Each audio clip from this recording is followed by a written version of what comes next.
Boa noite, meus queridos irmãos e irmãs. Estamos felizes em darmos início a mais um Evangelho no Lar, programa elaborado e apresentado pelos estudantes dos cursos online do Lar Ismael.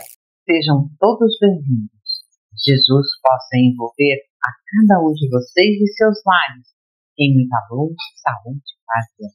Aqueles que quiserem, coloquem um copinho ou uma garrafinha com água para ser fluidificada pelos nossos amigos espirituais. E dando início ao Evangelho de hoje, vamos convidar nosso irmão Irandi, que fará a leitura de harmonização e a prece inicial. Boa noite, queridos irmãos.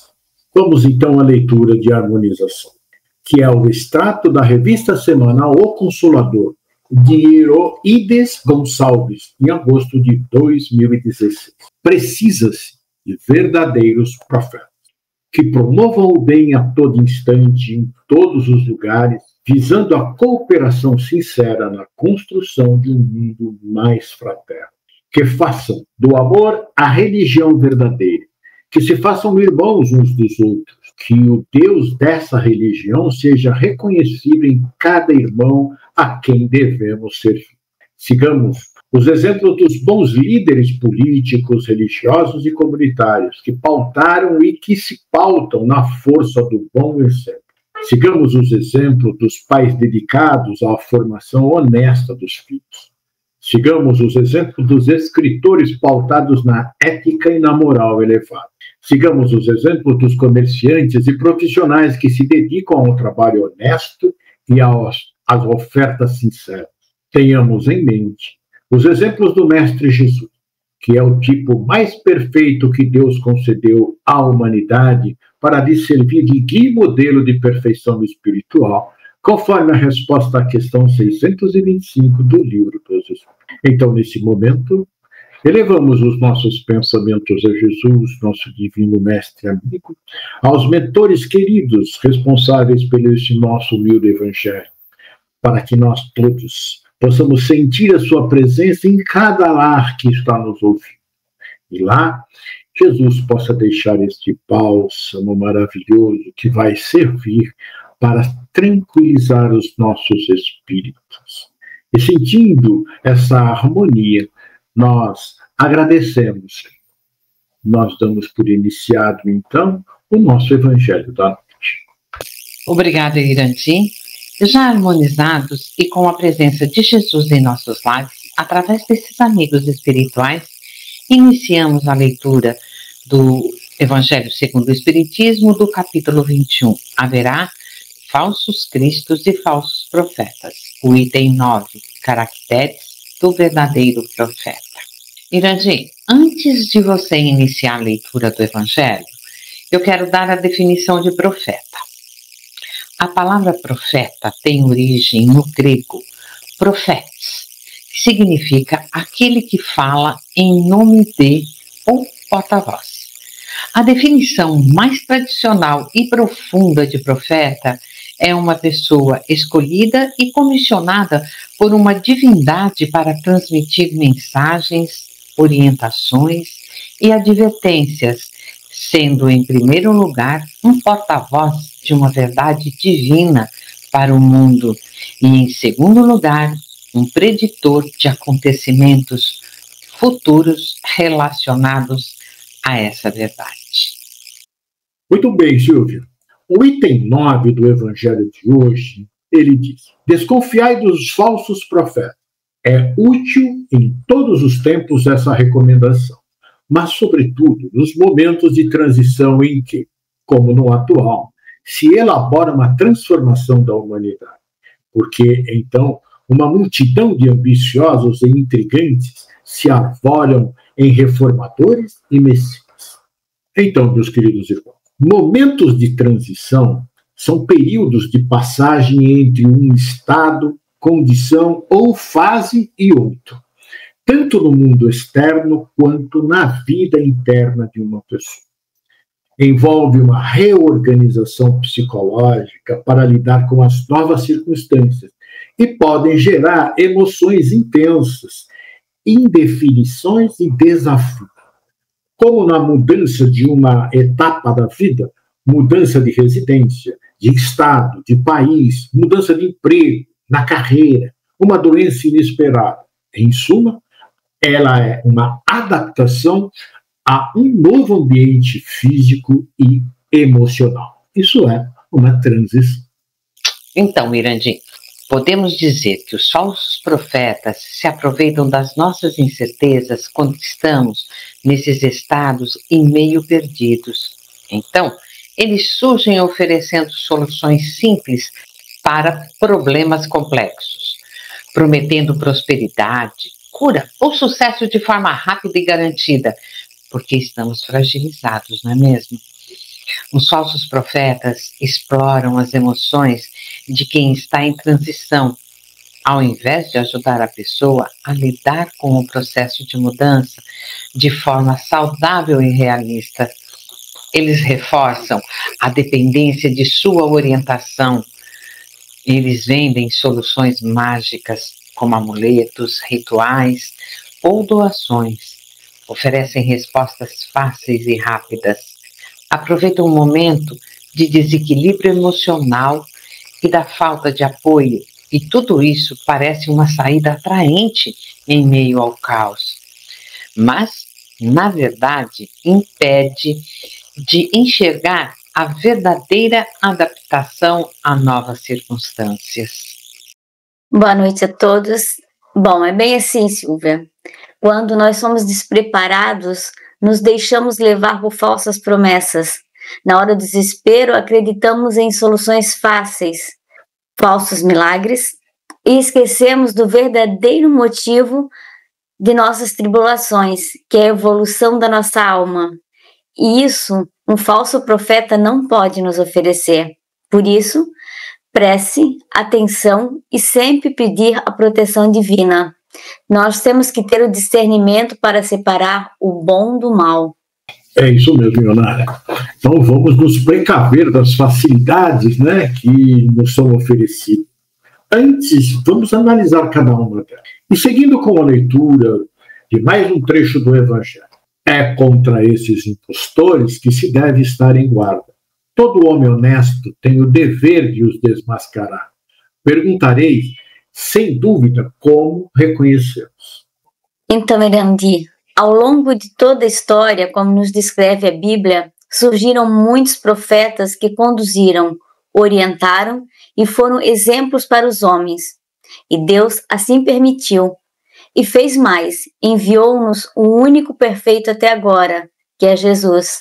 Nos dias atuais, como exemplificou o texto anterior, ainda temos pelo mundo vários profetas, pessoas que nos mostram um belo caminho através do amor e da caridade, servindo-nos de modelo e guia. Porém, são homens a caminho da perfeição e, por isso, passíveis de erros. E é nesses casos que o Evangelho nos pede cautela. Estamos vivendo um momento de transição, como já foi falado, e é uma transformação. Toda transformação traz incertezas e exige sacrifícios. O Brasil e o mundo passam por tribulações de toda a natureza, guerras, desastres climáticos, corrupção, abusos de poder. E é em momentos assim que se levantam oportunistas, pregadores sem escrúpulos que, diante de um povo sofrido, se aproveitam usando de sua persuasão para adquirir seguidores e angariar fortunas em nome de um Deus em que nem eles mesmos acreditam. Nosso dever como cristãos é abrir os olhos e identificar quem age no bem. Porém, quando se fala em combater os falsos profetas, que não seja com um discurso odioso ou ataques de raiva. Devemos identificá-los e, com exemplos, mostrar o verdadeiro caminho das leis divinas. Você disse muito bem, Leonardo. Só as obras devem falar. Uma frase atribuída a Francisco de Assis diz: vão e preguem o Evangelho. E, se preciso, usem palavras. Ou seja, façam o bem. Amem como Jesus nos amou. E Jesus disse aos seus discípulos que eles seriam conhecidos por muitos se amarem. E quem ama serve ao próximo. O auxílio é espontâneo. Quem faz o bem cala, não se vangloria, não é mesmo? Bem assim. E continua o Evangelho a nos dizer: aqui tendes o que os assinala. Somente a um hábil general, capaz de o dirigir, se confia o comando de um exército. Julgais que Deus seja menos prudente do que os homens? Ficais certos de que só confia missões importantes aos que nele sabe capazes de as cumprir. Porquanto, as grandes missões são fardos pesados, que esmagariam um homem carente de forças para carregá-los. Em todas as coisas, o mestre há de saber mais do que o discípulo, para fazer que a humanidade avance moralmente e intelectualmente. São precisos homens superiores em inteligência e em moralidade. Por isso, para essas missões são sempre escolhidos espíritos já adiantados, que fizeram suas provas noutras existências, visto que, se não fossem superiores ao meio em que têm de atuar, nula lhes resultaria a ação. Bom, vemos muitos que se dizem profetas servirem-se apenas do bônus que a condição lhes propõe. Quando chamados a servir, impõem as tarefas a outros que consideram inferiores. Para chegar ao comando de um exército, é preciso um dia ter sido soldado, ter o conhecimento e a habilidade para todas as tarefas. Assim, espera-se que seja um verdadeiro profeta, que já tenha trilhado um longo caminho, que reconheça e tenha força ao longo da jornada, que seja exemplo e apoio para os que os seguem e que, quando estiver em posição de liderar e conduzir, ainda assim conserve a humildade de quem não sabe tudo, mas que tenha fé, honestidade e seja moralmente verdadeiro para buscar auxílio e resposta para aqueles que nele se apoiam e não têm sua capacidade de inteligência. Por isso o Evangelho nos fala que para isso são escolhidos espíritos já adiantados. Então, por que Deus não dá a homens fracos grandes missões? Vamos lá ver por quê. Os fracos a que se refere o Evangelho são os que se colocam como espertos e buscam enganar aqueles que são simples ou que buscam a facilidade para beneficiarem-se. A estes, Deus não concede nenhuma missão, pois querem apenas lucrar com o seu pouco saber. A verdadeira fraqueza que consegue tornar-se forte é a que está em 2 Coríntios, capítulo 12, versículos 9 e 10. O apóstolo Paulo fala sobre a própria fraqueza e como Deus age através dela. Minha graça te basta, porque o meu poder se aperfeiçoa na fraqueza. Por isso, de boa vontade, antes me gloriarei nas minhas fraquezas, para que o poder de Cristo repouse sobre mim. Porque quando sou fraco, então é que sou forte. Então, gente, a ideia não é que pessoas fracas não são dignas de grandes tarefas, mas sim que a aceitação de uma grande tarefa é o que as transforma em pessoas fortes. A fraqueza inicial não é um obstáculo, mas o ponto de partida para o crescimento daquele que tem boa vontade. Exatamente isso, Silvio. Quando nós adquirimos uma tarefa, é porque nós temos boa vontade. E se Deus confia, é porque nós podemos fazer e somos fortes para executá-lo, né? Então vamos dar continuidade à leitura do Evangelho de hoje. Isso posto, a vez de concluir que o verdadeiro missionário de Deus tem de justificar pela sua superioridade, pelas suas virtudes, pela grandeza, pelo resultado e pela influência moralizada de suas obras, a missão de que se diz portador. Tirai também esta outra consequência. Se pelo seu caráter, pelas suas virtudes, pela sua inteligência, ele se mostra abaixo do papel com que se apresenta ou da personagem sob cujo nome se coloca, mas não é do que um comediante de baixo caráter, que nem sempre sabe imitar o modelo que escolheu. Então, minha gente, o mundo está cheio dessas pessoas que conseguiram, de uma forma ou de outra, né, assumir posição de comando sem a mínima experiência ou capacidade. O que ocorre normalmente? Se transformam em comandantes sem rumo, ríspidos, mal criados, ditadores mal-humorados, que buscam pela força, né, encobrir sua falta de conhecimento e habilidades. Outros transferem, né, as suas tarefas a outras pessoas, cobrando perfeição. Outros são bons oradores, mas não possuem obras que comprovem o que dizem. Também esses são falsos profetas e enganam a muitos. Então, vamos dar continuidade à leitura do Evangelho. Outra consideração: os verdadeiros missionários de Deus ignoram-se a si mesmos, em sua maior parte. Desempenham a missão a que foram chamados pela força do gênio que possuem, secundado pelo poder oculto que os inspira e dirige a seu mau grado, mas sem desígnio premeditado. Eu vou citar alguns exemplos dos verdadeiros profetas que surgiram no mundo em nossa época.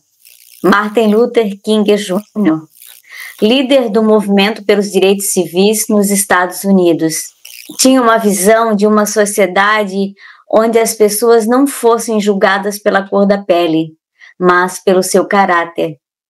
Ele não apenas falava sobre o futuro, mas também denunciava a injustiça, usando sua fé para guiar a luta pela igualdade de maneira pacífica. Sua mensagem ressoou em todo o mundo e continua ressoando e inspirando. Mahatma Gandhi. Embora não tenha sido um profeta no sentido religioso tradicional, Gandhi foi uma figura profundamente espiritual que demonstrou o poder profético da não-violência. Ao denunciar a opressão colonial britânica na Índia e conduzir o país à independência através da resistência pacífica, ele mostrou ao mundo que a força moral e a verdade podem ser mais poderosas do que a violência. Sua filosofia influenciou diretamente Martin Luther King Jr. e outros ativistas, provando que uma pessoa pode mudar a história ao viver e pregar uma mensagem de paz e justiça.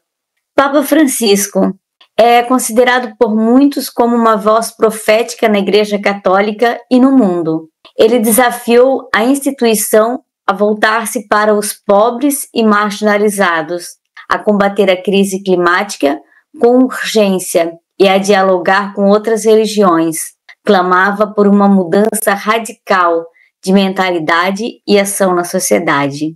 Silvia, você tem mais alguns exemplos para nos falar? Tenho sim, Ionara. Então nós temos aqui a Madre Teresa de Calcutá, né? Foi uma freira católica albanesa que dedicou sua vida a servir os mais pobres dos pobres. Tinha um amor incondicional pela humanidade, especialmente por aqueles marginalizados e esquecidos pela sociedade. Em 1979, ela foi agraciada com o Prêmio Nobel da Paz por seu trabalho na luta para superar a pobreza e o sofrimento, que também constituem uma ameaça à paz. Em seu discurso de aceitação, ela enfatizou que a pobreza e a guerra são causadas pela falta de amor e respeito entre as pessoas. Seu legado continua vivo através das missionárias da caridade. Sua vida nos lembra que o amor em ação pode transformar o mundo. Temos também a Irmã Dulce, conhecida como o Anjo Bom da Bahia. Ela começou seu apostolado em 1939, abrigando doentes e mendigos em um galinheiro ao lado de um convento, pois não tinha outro lugar para recebê-los. Esse galinheiro cresceu e se transformou em um complexo de hospitais, centros de saúde, centros de educação e abrigos que atendem milhares de pessoas diariamente. Uma instituição filantrópica respeitável no Brasil. A dedicação da Irmã Dulce era lendária. Ela dormia apenas poucas horas por noite, Raramente se ausentava de suas tarefas e estava sempre disponível para ajudar quem precisasse. Sua fé inabalável e sua capacidade de mobilizar doações e voluntários foram essenciais para o sucesso de seu trabalho. A vida da irmã Dulce nos faz refletir que a humildade, a fé e a dedicação podem mover montanhas e transformar a realidade de muitas pessoas. Sua história é um farol de esperança e um exemplo de amor ao próximo. E agora vamos falar de Divaldo Pereira Franco. É um dos mais proeminentes médiuns e oradores espíritas do Brasil e do mundo. Sua vida é dedicada à divulgação da doutrina espírita, à caridade e à assistência social, sendo uma figura de grande relevância para o movimento espírita brasileiro e para a filantropia.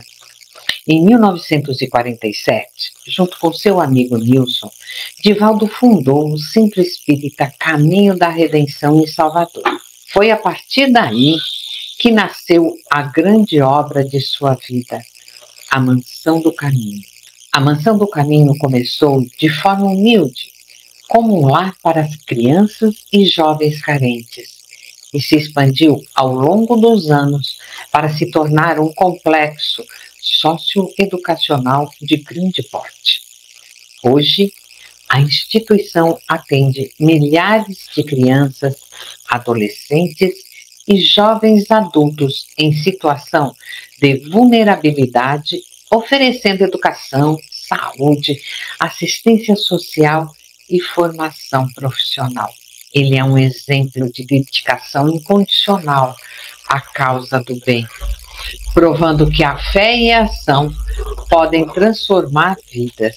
Sua atuação na Mansão do Caminho impactou positivamente gerações de pessoas, oferecendo-lhes um futuro digno.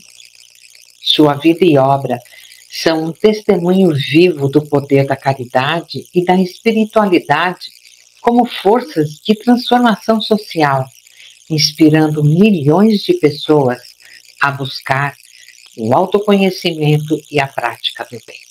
E agora, Chico Xavier, o profeta da caridade, um emissário ou missionário do bem, um dos exemplos mais notáveis e que é unânime, reconhecido dentro do movimento espírita como um profeta no sentido moral e de ação. Sua vida inteira foi uma prova viva dos princípios espíritas, caridade incondicional. Ele dedicou a sua vida a psicografar mensagens que consolaram milhares de pessoas sem nunca cobrar por isso. Humildade. Ele sempre se colocou como um simples médium, um instrumento.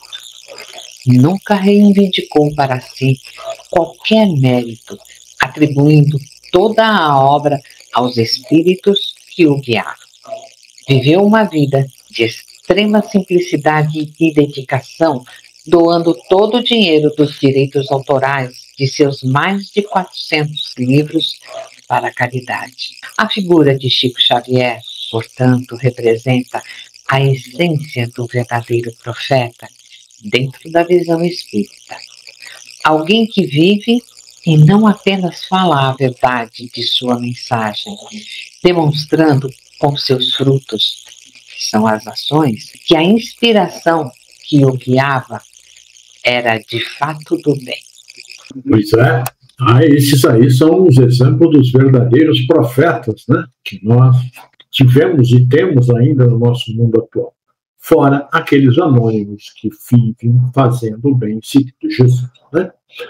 Mas uma coisa interessante, vemos que tanto o verdadeiro profeta como o falso tem um termo mais abrangente do que os conceitos convencionais que os colocam dentro do aspecto religioso.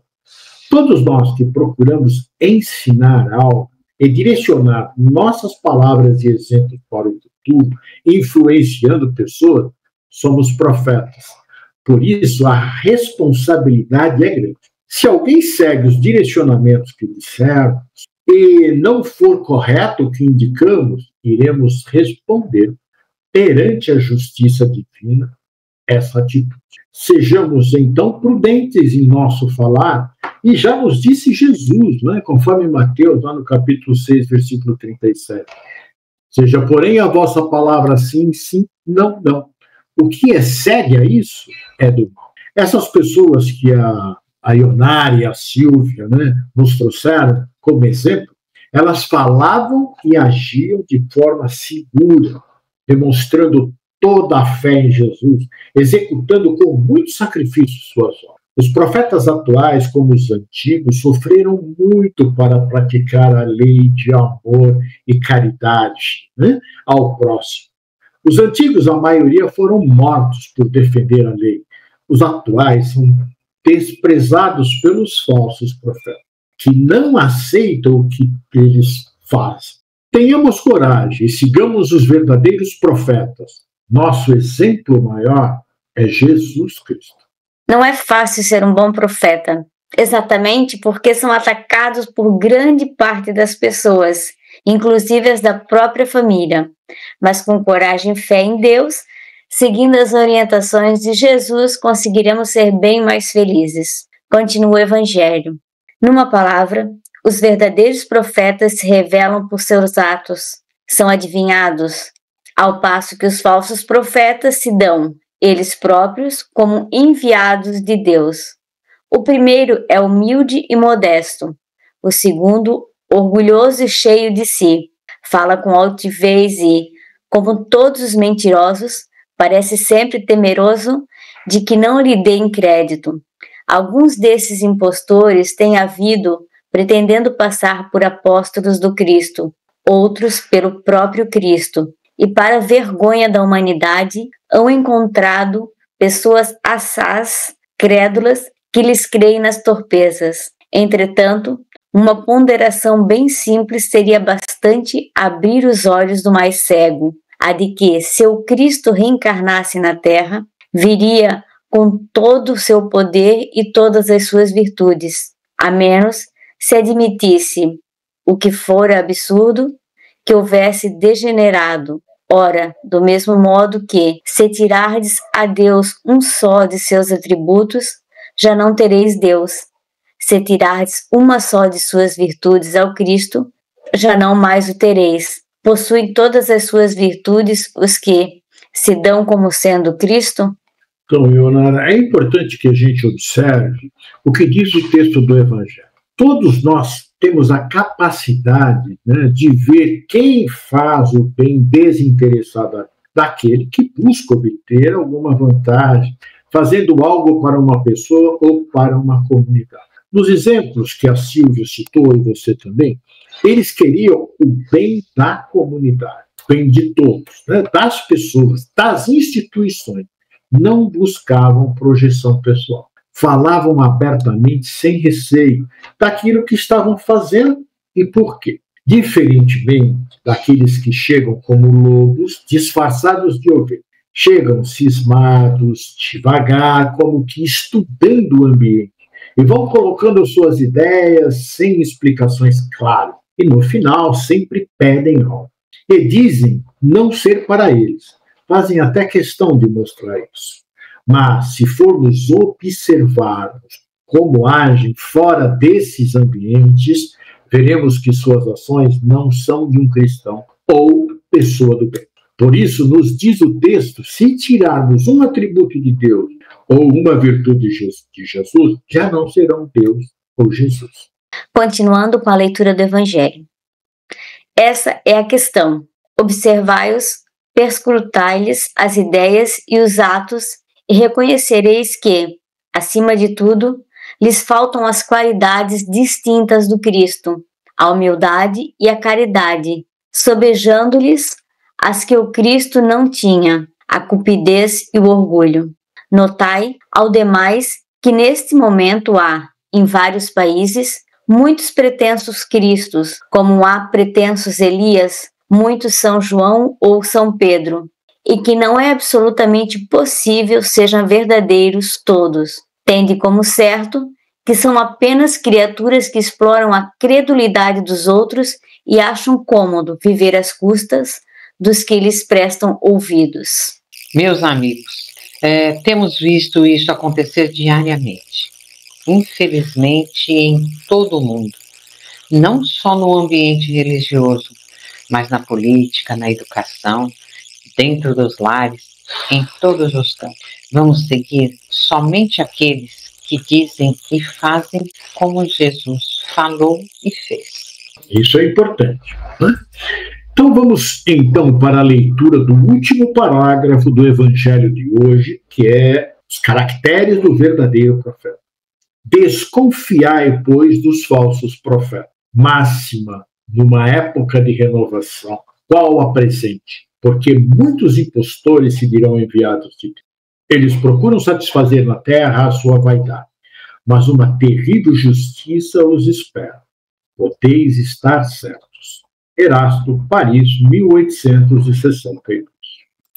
Bom, esse último parágrafo vem pedir para que tenhamos bastante cuidado com os falsos profetas, que busquemos o caminho de Deus, seguindo as recomendações de Jesus. O verdadeiro profeta é simples, humilde, pensa no próximo e não em si.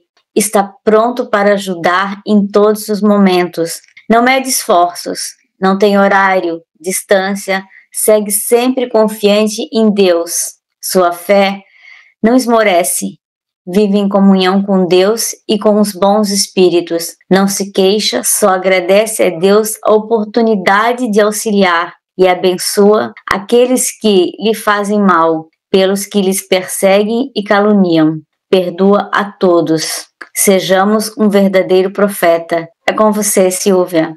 Bem, meus irmãos, chegamos ao final do nosso Evangelho e foi muito esclarecedor. E agora eu vou pedir à nossa irmã Ionara que faça a prece final e a fluidificação das águas. Vamos agradecer ao Mestre Jesus por mais esse Evangelho de amor, que possamos cada vez mais estarmos preparados para difundir seus ensinamentos. Pedimos que nossas águas sejam fluidificadas e que tragam o remédio necessário para as nossas necessidades. Fica conosco, Senhor, hoje e sempre, que assim seja. Obrigada, Ionara. E agradecemos a todos os participantes do Evangelho e a todos vocês que estiveram nos acompanhando em seus lares. Lembrando que esse programa ficará gravado no canal do Lar Ismael no YouTube. Você pode assistir quando quiser e enviar para sua família e amigos.